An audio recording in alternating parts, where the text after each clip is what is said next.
Estamos de vuelta aquí en No Hay Derecho. Son las 7:46 de la mañana.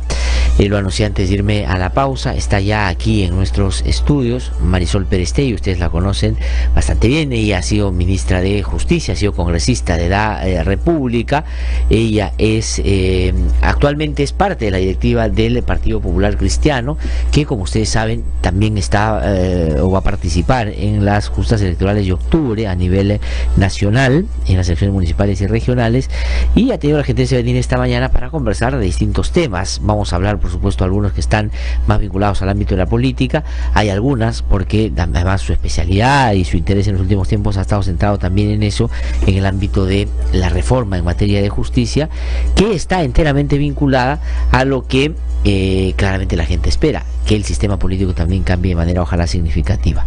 Señora Marisol Perestegui, qué gusto saludarla, buenos días. ¿Cómo estás? Gracias. Muy bien, buenos días. Por venir a conversar con nosotros esta mañana. Muchas gracias a ustedes. Bueno, vamos a comenzar por digamos, lo más político, si uno quiere. Ayer, después de haber el fin de semana, el viernes en concreto, Keiko Fujimori haber hecho un mensaje a través de su cuenta en redes sociales, ayer ha salido en buena medida a reafirmar lo que ya había dicho, pero a incorporar algunos datos, ya no solo, digamos, una explicación de por qué piensa como piensa, sino algunos datos adicionales. Comienzo por las explicaciones. Ha dicho que en torno al planteamiento del presidente de la República del referéndum, si bien es cierto, ella está de acuerdo con eso, pero le parece que eso, siendo importante, no es lo urgente, que hay otras cosas que son más urgentes y que el presidente está desestimando eso, abocándose a una tarea que, si uno mira en términos concretos, va a recién materializarse a partir del 2021, como la no reelección de los congresistas, como todos los temas vinculados a la reforma política.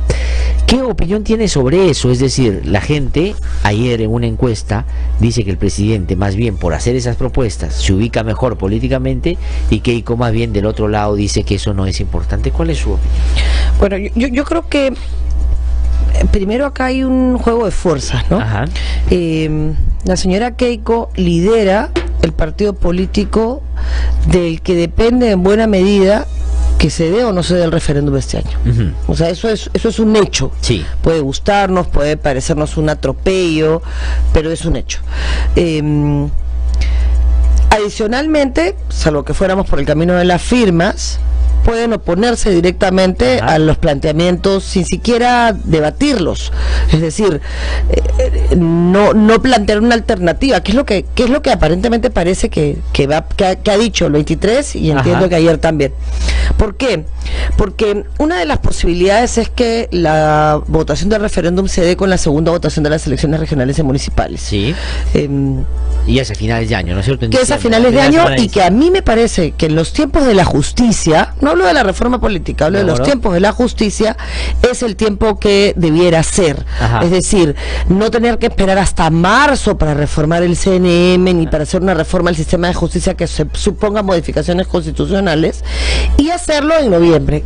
Mira, hay desde Seriajust hasta el Acuerdo Nacional por la Justicia, hasta los estudios de Justicia Viva, en fin, hay estudios importantes, las propuestas del propio Poder Judicial y del Ejecutivo también. Del Ejecutivo, este sistema que planteó y que me pareció muy interesante el presidente del Poder Judicial actual, de hacer la carrera judicial, y que esa carrera judicial en los mejores cuadros enviara estos mejores cuadros al CNM para de ellos hacer una elección. Es decir, yo creo que se trata de estudiar septiembre y octubre las alternativas con seriedad y poder plantearle al país en noviembre un debate serio, y en diciembre llevarlo a referéndum. O sea, sí es posible, pero por supuesto. Y podrían, digamos, compatibilizar los tiempos de la justicia con los tiempos electorales. Además, no solo es posible, Latzer, es urgente. Cuando ella dice esto recién se va a materializar en el 2021, se refiere a la reforma política, pero la reforma judicial, que es, digamos, la que ha iniciado todo este proceso, es inminente. O sea, o la hacemos ahora,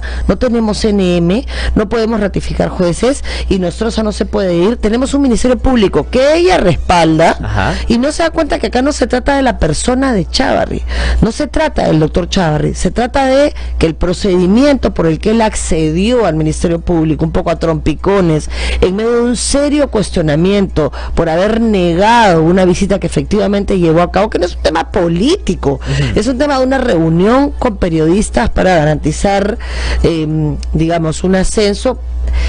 el tema acá es si quiere o no quiere a su institución lo suficiente como para poder protegerle y darle un paso al costado. Ahora, pero la pregunta ahí es, después voy a regresar un poquito a los temas de la justicia para hablarlo de una perspectiva un poco más amplia, pero el hecho concreto, ¿por qué Keiko Fujimori desde su punto de vista defiende tanto a Chávarri? Es decir, una encuesta previa a esta que se hizo el fin de semana anterior dice que el 94% de la población consultada, pues, si se debe o no ir Chávarri, dice que se debe de ir.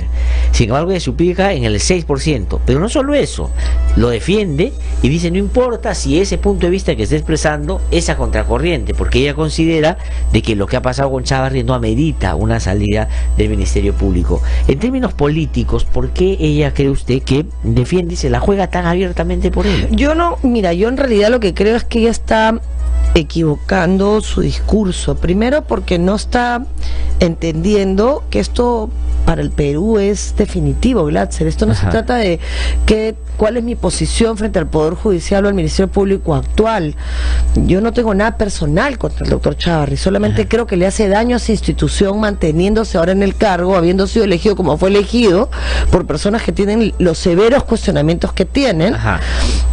Y creo que debería dar un paso al costado por su institución, no irse al Ministerio Público, irse de la presidencia para permitir, como hoy en el Poder Judicial, una transición un aire diferente, nuevo, claro, que permita que esta reforma del sistema de justicia se dé con instituciones que caminen a tener respaldo popular. Lo que está haciendo la señora Keiko, para empezar, es meterse en un poder que no le corresponde, porque ella está en el Poder Legislativo, ni en el Ejecutivo, ni en el Poder Judicial.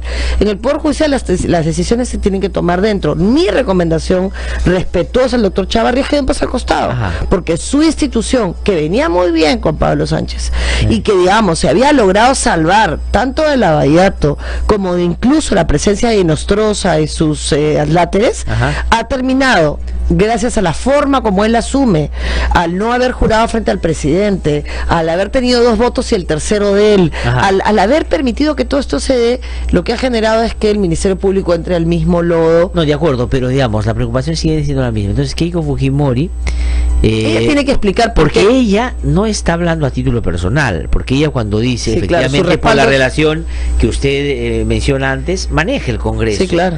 ¿Y no será que, bueno, ese es mi punto de vista, puede usted no compartirlo, pero lo planteo a tono de pregunta, ¿no será que Chávarri le acomoda más en torno al apremio judicial que tiene el fujimorismo y en particular en el caso de Lavallato? A ver, claramente el tema de la sentencia, a ver, con todo respeto y respetando siempre la presunción de inocencia, la sentencia Nostroza en el tema del lavado de activos, claramente a quien beneficiaba era Joaquín Ramírez. Eso lo tenemos todos clarísimo. Clarísimo. Al punto de que la propia Corte Suprema tuvo que revertir eso porque era fatal si seguíamos en la línea. Absolutamente, la prueba diabólica, y que el propio presidente del Poder Judicial acaba de señalar que se van a revisar todas las sentencias de Nostroza. Si el fiscal Chávarri está en esa misma línea o no está en esa misma línea, lo sabremos. Ahora, esta no es la misma ciudadanía que no se enteraba de nada de hace 5 meses. Hoy los ciudadanos hacemos monitoreo y seguimiento de sentencias y de procesos. Así que creo que ha hecho mal la señora Keiko con las declaraciones de ayer, que lamentablemente no escuché, así que me parece poco serio comentarlas, pero con las que sí escuché, que fueron las del 23 de agosto, que entiendo que es la misma línea, está completamente fuera de sintonía con el país. Necesitamos la reforma judicial y la necesitamos ahora. Y la reforma política tiene que empezar a discutirse. Sí, claro. Ahora, sobre eso... Ahora, ella no puede decir que hay tiempo para esto. Ella ha tenido a Patricia Donaire con una propuesta de reforma política que significó que ella renunciara a Fuerza Popular, con lo cual queda clarísimo el mensaje de que no les interesa hacer la reforma política. Por otro lado, tienes la reforma de justicia y el proyecto planteado por el presidente de la República de ese entonces, el presidente Kuczynski, hace un año, más 6 proyectos más de reforma del CNM que tampoco discutieron. Entonces yo creo que los tiempos al Congreso se le acabaron. O está hoy a la altura de lo que necesita el país, además, por supuesto, efectivamente, del friaje y efectivamente de la anemia y efectivamente de un conjunto de situaciones que hay que manejar, pero digamos, como gran reforma, la política y la de justicia son urgentes, ¿no? Demagógico el poder a competir asuntos que, si bien es cierto, son urgentes, pero que podrían ir al mismo tiempo, porque Keiko Fujimori lo que dice es: el presidente está preocupado en temas que no van a ver, sus resultados no se van a ver ahora. En cambio, la reconstrucción, el friaje y todo, poner a competir los temas, pero además son temas que no son... Glatzer, es un juego en el que ella está entrando que le hace mucho daño, porque los cimientos de un Estado de Derecho, los cimientos son la justicia y la capacidad de enfrentar la impunidad. De eso estamos hablando. Y si no enfrentas la impunidad, los temas de corrupción y los temas de inseguridad ciudadana se elevan. Entonces, en la práctica, cuando ella dice, sí, pues la anemia, estamos hablando de sistemas que, administrados con corrupción, como se ha hecho evidente, no van a resolver los problemas. Entonces, estás hablando de los cimientos y ella está hablando de la ventana, que es muy importante, por supuesto, sí, claro. Pero los cimientos son el funcionamiento de la justicia en un país. Ahora, pero ayer, además de repetir lo que ella dijo el día viernes, ha incorporado ya no un punto de vista, sino datos. Ha dicho que después de que el presidente Vizcarra, o que el señor Vizcarra asumiera la presidencia de la República, se han reunido por lo menos en 2 oportunidades, en reuniones que claramente han sido secretas, y ella ha dicho que han sido secretas en tanto el presidente quiso que fueran así. ¿Qué opina de eso? Primero, de las reuniones, y en segundo, de que sea este el momento en el que Keiko salga a hablar de un asunto que parece habían convenido tenga características distintas. Mira, yo creo que y eso me parece que debe ser una regla para las personas que hacemos política: lo público no tiene por qué manejarse en privado. Y yo creo que eso es una regla de conducta. Entonces espero que el presidente Vizcarra pueda explicar a la brevedad las características de esa reunión. Ahora, si fue una reunión con una amiga, que lo dudo, o sea, entendámonos, la señora Keiko, nos guste o no, y a mí no me gusta, en este momento representa la toma de decisiones en términos legales, porque es la que aprueba las leyes y la que aprueba las investigaciones, pero digamos, ahí aparte del escandalete, las consecuencias igualmente, finalmente, salvo que fuera desafuero o acusación constitucional, se ven en otro nivel. Pero ella es la que decide si aprobamos una reforma, si no la aprobamos. Entonces, reunirse con ella, el presidente de la República o el presidente del Poder Judicial, es algo que deberíamos saber. Bueno, pero digamos, el antecedente es que ella se reunió con el presidente Kuczynski en 2 oportunidades y fueron públicas. Sí, claro. Para que pudiéramos todos, por lo menos, saber de la reunión y, en segundo lugar, preguntar sobre qué temas y qué acuerdos abordaron. Aquí, al parecer, el momento político era distinto, para comenzar, porque había una relación distinta entre el presidente y la bancada fujimorista. Hoy día están, digamos, en extremos opuestos, pero en ese momento podría ser parte de una familiar que habían adquirido. Y que no está mal, lo que está mal es lo oculto. Lo que está mal es lo oculto, y yo espero que el presidente Vizcarra pueda a la brevedad explicar cuáles fueron los términos de esa reunión, y si finalmente se acordó que esta se mantuviera en reserva, que se explicara cuáles fueron las consideraciones, ¿no? Yo creo que no le hace bien a la política no transparentar la conducta. Ahora, pero me parece que ella lo diga ahora, es pues más allá de que creo que el presidente Vizcarra debe aclarárselo al país, que ella en este momento salga primero con un mensaje el 23 de agosto que en realidad yo lo he tratado de descifrar, lo he tratado de entender y no lo entiendo. No entiendo lo que quiso decir, no entiendo la forma como lo dijo. Lo único que entiendo es que ella es consciente del poder que tiene. Y que el país ya sabe que la responsabilidad de lo que pasa o deje de pasar en términos de reformas importantes y las consecuencias de no hacerse es responsabilidad del fujimorismo. Pero creo que es consciente también, tanto en el 23 y la de ayer, de que el presidente ha cambiado de actitud, que ha ganado iniciativa política y que le ha adelantado 2 pasos en su relación con la gente. Es decir, hay un dato nuevo político. Golpear a la persona que asesora al presidente me parece tan... O sea, incluso el momento político, no estamos en una campaña y estamos hablando pues de un Fabre, no estamos hablando de quién acompaña al presidente en su día a día. Entonces, que la jefa de la oposición se dedique a cuestionar a las personas que asesoran al presidente, ya me parece que no tiene pues ni pies ni cabeza, ¿no? Pero ¿no será que está muy preocupada, está desesperada, evidente? Yo creo que, a ver, daría la impresión de que ella había imaginado un juego en su relación con el Ejecutivo.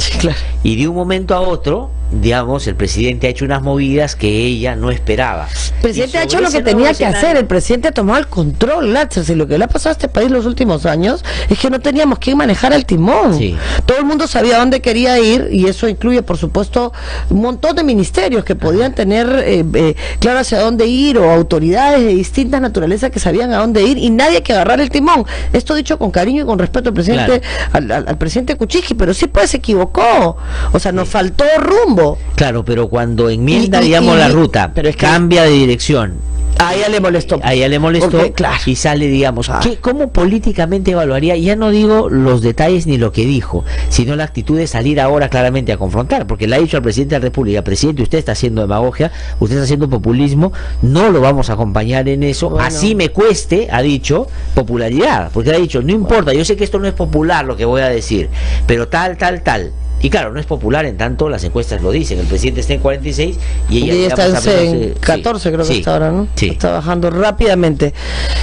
Mira, no se puede gobernar con las encuestas, Latzer, porque eso no es serio. Y me parece que en ese sentido todos los que hacemos política tenemos que ser suficientemente claros en que hay que hacer docencia, y las cosas que no se perciben bien hay que explicarlas.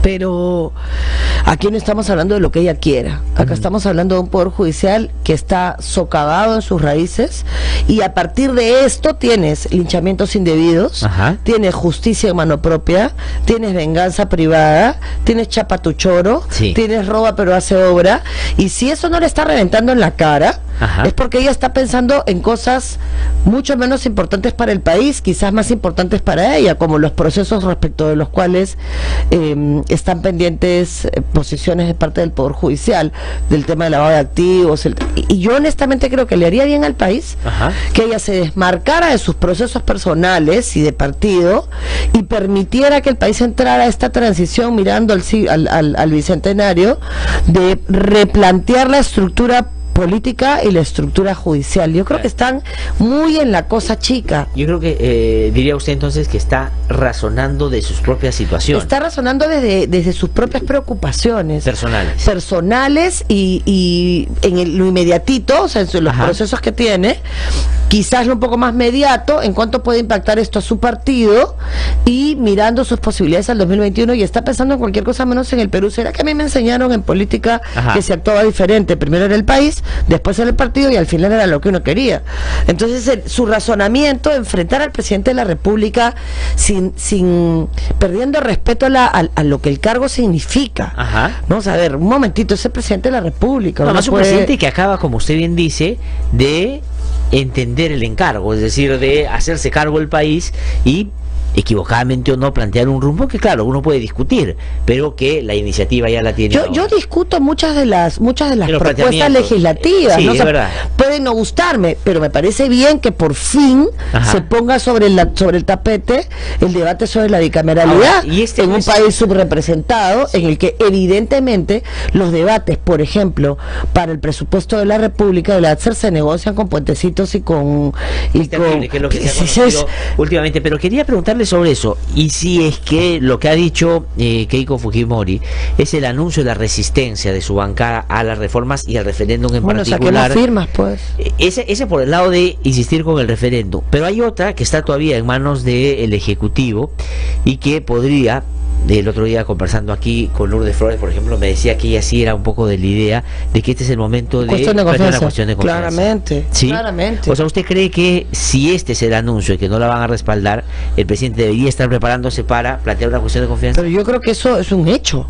O sea, creo que me parece que la actitud del presidente Vizcarra el 28 de julio, en el que en realidad pasó de ser un presidente que había recibido un encargo por una coyuntura política a asumir la presidencia, y de verdad que a mí me pareció importante su mensaje, pensando además también en las personas, nombrando a las mujeres que habían sido víctimas de feminicidio. La verdad que a mí, por supuesto, siempre puede ser mejor, pero sí me pareció bastante completo el mensaje del 28 de julio, el mensaje de un presidente.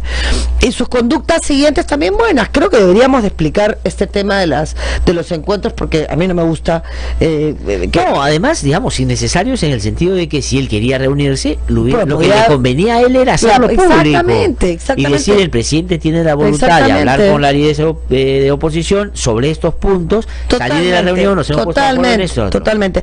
Pero en todo caso esperemos la explicación del presidente, porque la forma como ella ha ido así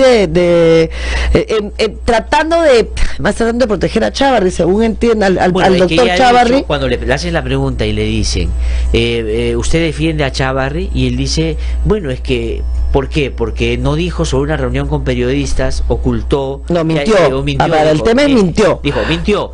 Ya, sobre eso. Pero eso es suficiente. Por ejemplo, el presidente Vizcarra no dijo que se había reunido conmigo. Pero él dio el ejemplo ahí. No es comparable. En el tema del doctor Chávarri, el doctor Chávarri dijo que esas reuniones nunca se habían producido y que él nunca había hecho ninguna coordinación.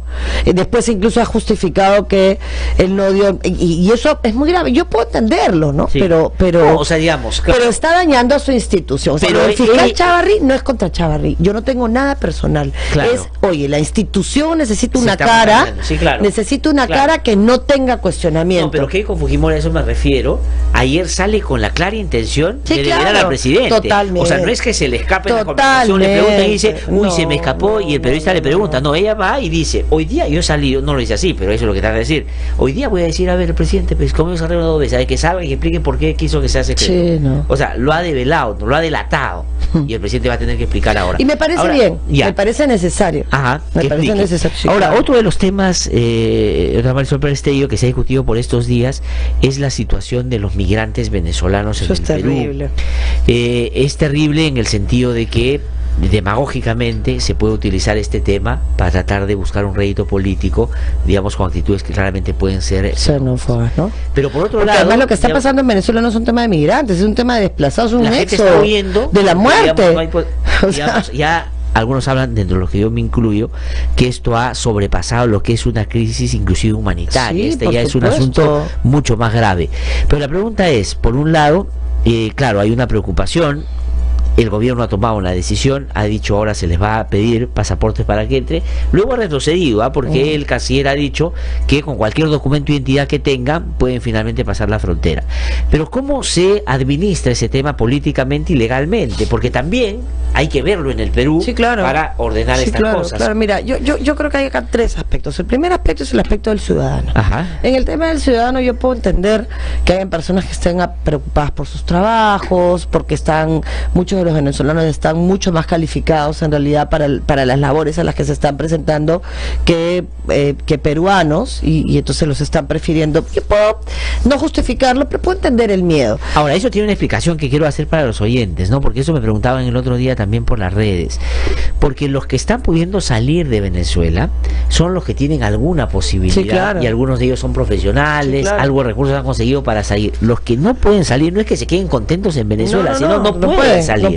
No pueden salir. Por lo tanto, los que están saliendo tienen ciertos niveles de formación, pero es lo que pasó con nosotros, Glatzer. Nosotros tenemos 3 millones de peruanos fuera del país, en Estados Unidos, en Argentina, en Chile, en Japón, en España, pero básicamente en América, en Argentina y en Chile. ¿Y quiénes fueron a Argentina y a Chile? Fueron a Argentina y a Chile los que no podían ir a Estados Unidos, España o a Japón.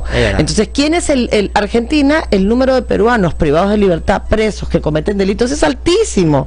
Entonces, si tú vas a Argentina, la percepción que tienen del peruano es del peruano que hace, primero, trabajos muy precarios, y segundo, que comete muchos delitos, y esa no es la realidad nacional. Eso es que, sí, pues hay delincuentes de todas las nacionalidades, lamentablemente. Por eso sería mal decir que los delincuentes venezolanos están viniendo al Perú, supuesto, y digamos estereotipar. Pero por supuesto, eso es, pero un ciudadano al que hay que explicárselo puede, cuando el miedo entra por la puerta, la libertad sale por la ventana. Nosotros ya lo hemos vivido, lo hemos dicho mil veces, Glatzer. Entonces yo entiendo eso, no lo justifico, lo explico, hablo con mis estudiantes, hablo con quien puedo sobre colegas míos, a veces expresan, yo digo, Dios mío, ¿qué está pasando acá? O sea, oye, un momentito, yo puedo entender el miedo de alguien de perder su trabajo, pero lo tuve, pues es xenofobia, es una cosa que no tiene justificación. Lo que no puedo entender es que autoridades aprovechen ese miedo para pretender generar rédito político. Sí, pues. Eso me parece ruin. Ya el señor Belmont en su momento, hace muchísimos años, empezó a destruir las instituciones. El primer discurso contra la política y los políticos no fue de Fujimori, fue de Belmont en la candidatura municipal, que es capitalizar un descontento que mañana es otro, porque el país se mueve pues así, es pendular, ¿no? Sí. Me parece que es irresponsable y honestamente creo que lo que él ha hecho es aprovechar un sentimiento al estilo de Trump y pretender capitalizarlo políticamente. ¿No me parece ruin?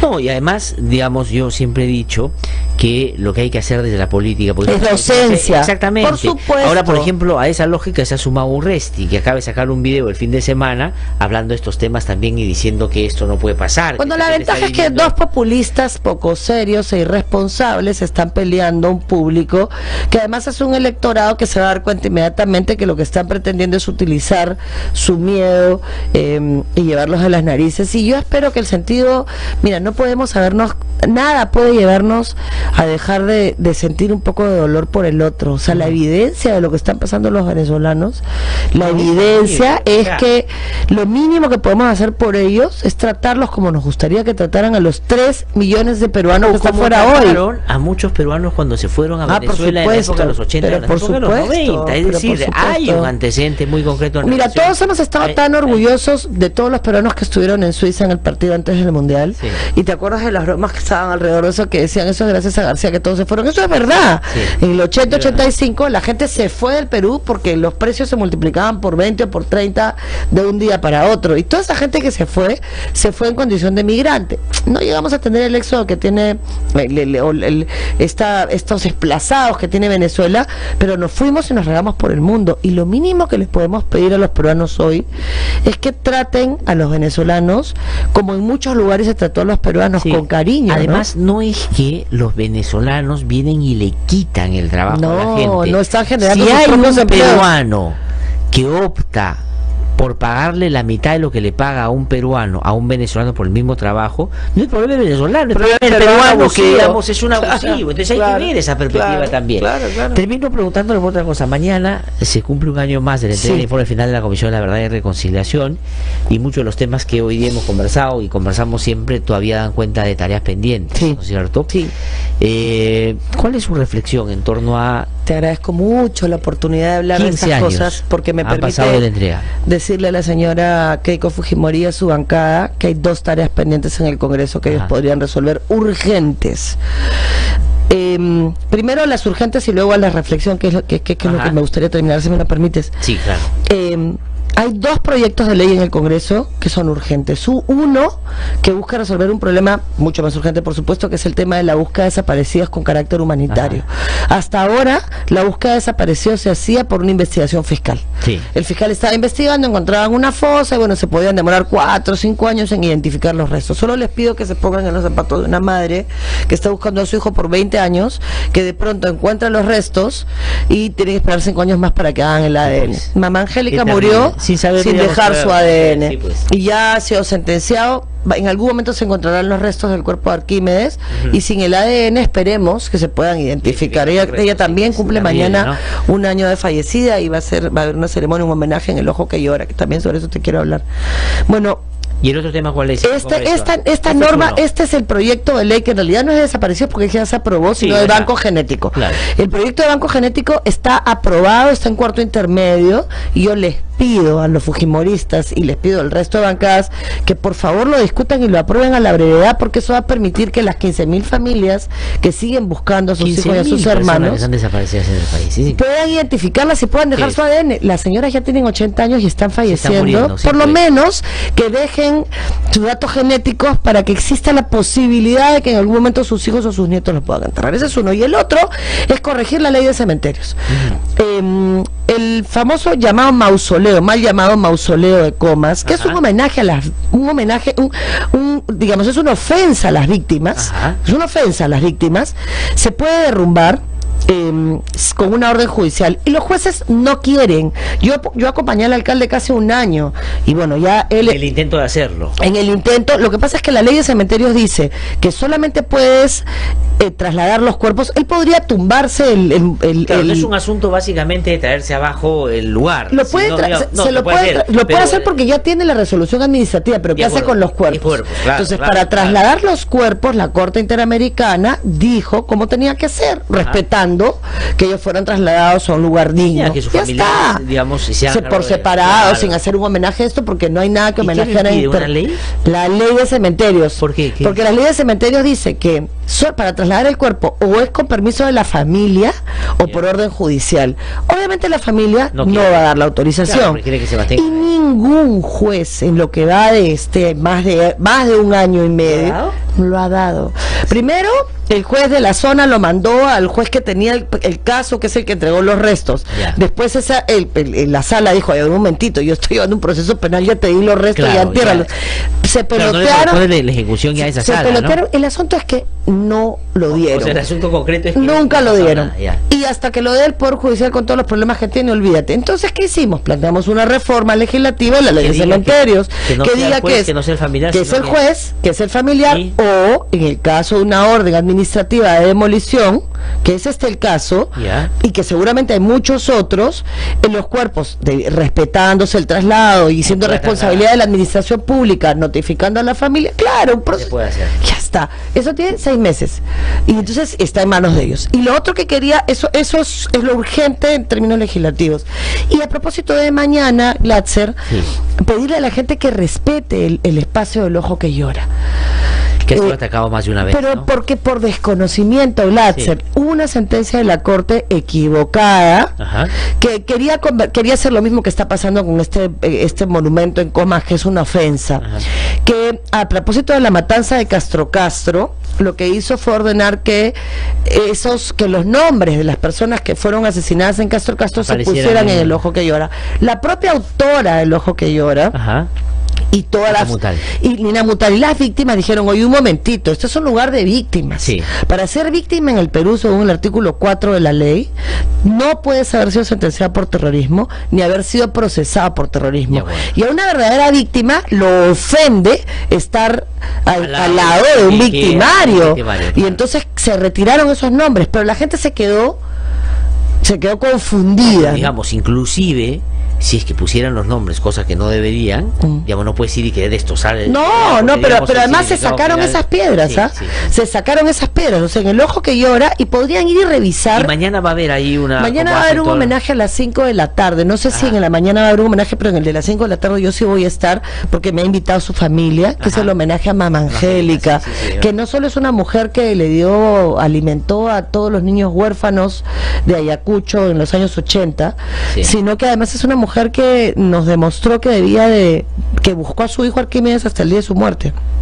Entonces yo invito a la gente a que estudie y que no se deje llevar de las narices. Lo que pasa es que ese es el otro por la gente. Nadie lee el informe final de la Comisión de la Verdad. Nadie lo lee. Todo el mundo opina, dice cosas. Y de verdad que yo creo que si lo leen, no voy a decir que tendrían la misma opinión, pero, digamos, matizarían. Además, tú puedes estar en contra de las conclusiones, pero no de los hechos. No, exactamente. Cada uno puede tener sus interpretaciones. El informe de la Comisión de la Verdad te cuenta hechos, te cuenta historias, con nombres, con apellidos, y a partir de eso concluye cosas con las que tú puedes discrepar, por supuesto que sí. Claro, eso es lo que le digo. Pero los hechos están ahí, y cuando uno ve los hechos... son incontestables. Y además no puedes no conmoverte y no puedes no entender al Perú. Tengo que terminar, pero solamente quiero preguntarle sobre esto, porque acaba de hablar Martín Vizcarra. Martín Vizcarra ha dicho, la señora Keiko está, dice, la señora Keiko Fujimori, sí, me reuní con ella, pero dice que no se hizo público porque dice, estas 2 reuniones se hicieron en un marco de reserva como lo pidió la señora Keiko Fujimori. No me llamaría la atención. Entonces Keiko Fujimori es la que le pidió al presidente de la República que no sea público, y ella sale y ayer dice que es porque el presidente más bien tenía no me llamaría la atención. Bueno, pero ya sabemos, en adelante los políticos no podemos hacer privado algo que por su naturaleza es público. Esas son las reglas. Ahora, entonces, no, yo pensé que me iba a decir, ahora entonces sabemos que a Keiko Fujimori no hay que creerle todo. Porque bueno, pero a ver, es que yo me imagino, por lo menos en mi caso, que dice que no es la señora acá. En mi caso, hace mucho tiempo, ¿no?